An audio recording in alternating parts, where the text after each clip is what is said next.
Next topic हमने start करना है आज, that is the arithmetic mean.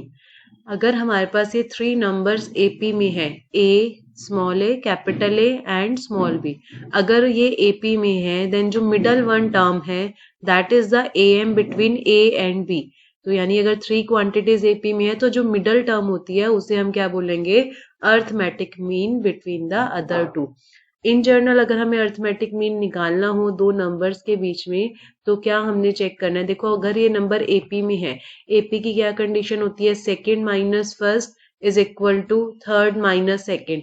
तो जब आप इसे ऐसे इक्वेशन को लिखोगे और सॉल्व करोगे तो यहाँ से जो कैपिटल ए है that is A plus B by two. यानी अगर आपको दो नंबर्स के बीच में अर्थमेटिक मीन लेना है तो आपने उन्हें ऐड करके 2 से डिवाइड कर देना है, वो हमारा क्या बन जाएगा, अर्थमेटिक मीन। तो ये तो हमने एक अर्थमेटिक मीन की बात करी। हम दो नंबर्स के बीच में एन ए एम्स को भी इंसर्ट कर सकते हैं, जैसा कि यहाँ पर आप देख रहे हो A1 से लेके AN नंबर जो थे स्मॉल ए और स्मॉल बी थे। पिछली बार मैंने सिर्फ इनके बीच में एक अर्थमेटिक मीन की बात की थी, अब मैं यहाँ पर एन अर्थमेटिक मीन को इंसर्ट कर रही हूँ। तो उसके लिए हमने बेसिकली क्या स्टेप चेक करना है, अब देखो दो नंबर्स ऑलरेडी प्रेजेंट थे, A and B, small A and small B. N numbers आपने और इंसर्ट कर दिए, यानी टोटल अब कितने नंबर्स हो गए, एन प्लस टू। और एन प्लस टू टर्म कौन सी है, ये बी। तो पहले मैंने जर्नल टर्म का फॉर्मूला लगाया A plus N minus one D, और मैंने वो फॉर्मूला लगाया एन प्लस टू टर्म के लिए, क्योंकि मुझे पता है कि जो एन प्लस टू टर्म है वो बी है। तो यहाँ से मैंने एक एक्सप्रेशन निकाला, डी की मैंने वैल्यू निकाली। अब देखो जब हम बात करते हैं फर्स्ट और सेकंड टर्म की, अगर हम एपी में बात करते हैं तो सेकंड टर्म कैसे मिलती है, अगर हम फर्स्ट टर्म में कॉमन डिफरेंस को ऐड कर देते हैं तो ए वन जो होगा वो हमारा ए प्लस डी होगा, A2 जो होगा वो हमारा A प्लस टू, AN जो होगा वो हमारा A प्लस ND होगा। तो इस तरह से जो फॉर्मूला मैंने आपको बताया इन जर्नल हमारा ये फॉर्मूला वर्क करेगा। This is the formula for inserting n AMs between A and B।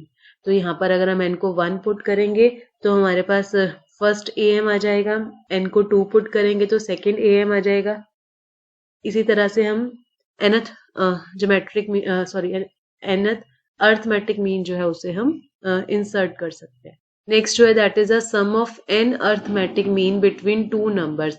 अब अभी जो हमने एन अर्थमेटिक मीन्स को डिस्कस किया है, हमने उन्हें क्या करना है, बेसिकली ऐड करना है। तो हमें यहाँ पे वो वाला फॉर्मूला लगाना है एस एन वाला, कि अगर हम इस पूरी सीरीज का एडिशन करें, इस पूरी सीरीज का एडिशन क्या होगा, देखो ये हमने देखा अभी कि n प्लस टू टर्म्स है, तो n प्लस टू टर्म्स के सम का फॉर्मूला अगर हमें लास्ट टर्म पता है, लास्ट टर्म l, l हमारी यहाँ पे क्या है b।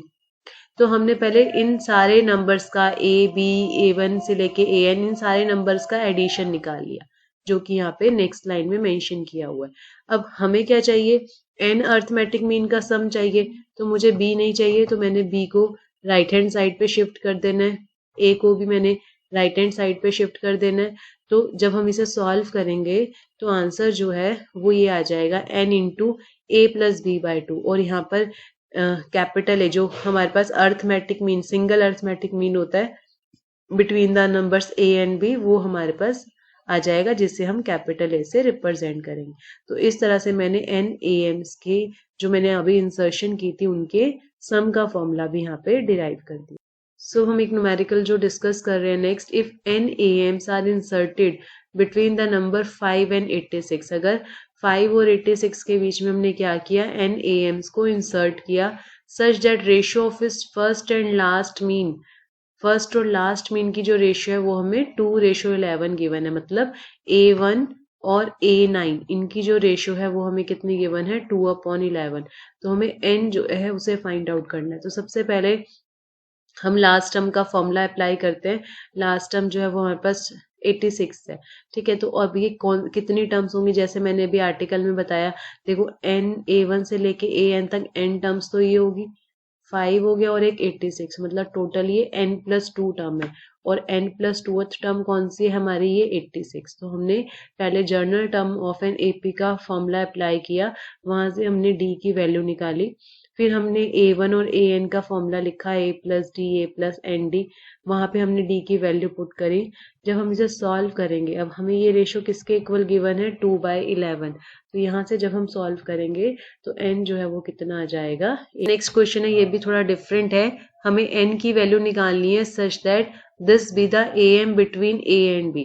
हमें n की ऐसी वैल्यू निकालनी है जिससे कि ये जो क्वांटिटी है ये A और B के बीच का क्या बन जाए, AM बन जाए। अगर हमें दो नंबर्स के बीच अगर हमें अर्थमेटिक मीन निकालना है, दैट इज A+B/2, तो वो हमें इसके इक्वल गिवन है। हमने यहाँ पे क्रॉस मल्टीप्लाई किया। अब यहाँ पे थोड़ा सा हमें ध्यान से समझना है। देखो, दो तरह की टर्म्स हमने ब्रैकेट में कॉमन निकालनी है। देखो, एक तो फर्स्ट जो ब्रैकेट है, हमने उसमें से A⁴n कॉमन निकाला, क्योंकि अदरवाइज ये इक्वेशन जो है सॉल्व नहीं होगी। मुझे n की वैल्यू निकालनी है, उसी के लिए मैं आगे कैलकुलेशंस कर रही हूँ। तो जो सेकंड ब्रैकेट है उसमें से हम B⁴n जो है वो कॉमन निकालेंगे। तो जैसे हमने A⁴n कॉमन निकाला फर्स्ट टर्म से, A-B जो है वो हमारा फैक्टर कॉमन आ जाएगा। सो A और B नॉट इक्वल हैं बिकॉज दोनों डिफरेंट नंबर्स है, तो A-B तो जीरो हो नहीं सकता। इसका मतलब A⁴n जो है वो B⁴n के इक्वल होगा। एंड यहाँ पे अगर हम चेक bn को डिवीजन में लेके जाते हैं तो इक्वल टू 1 आया। एंड 1 को अगर हम देखें A/B⁴0, देखो किसी भी नंबर की अगर हम 0 पावर लेते हैं तो हमारा आंसर 1 आता है। तो 1 को मैंने यहाँ पे लिखा A/B⁴0, सो डैट मैं क्या कर सकूँ, दोनों साइड, देखो बेस हमारे दोनों साइड इक्वल है तो पावर्स भी इक्वल हो जाएंगी और वहां से n = 0 जो है वो हमारा सॉल्व हो जाएगा। Find the sum of 100 AMs between 11 and 15।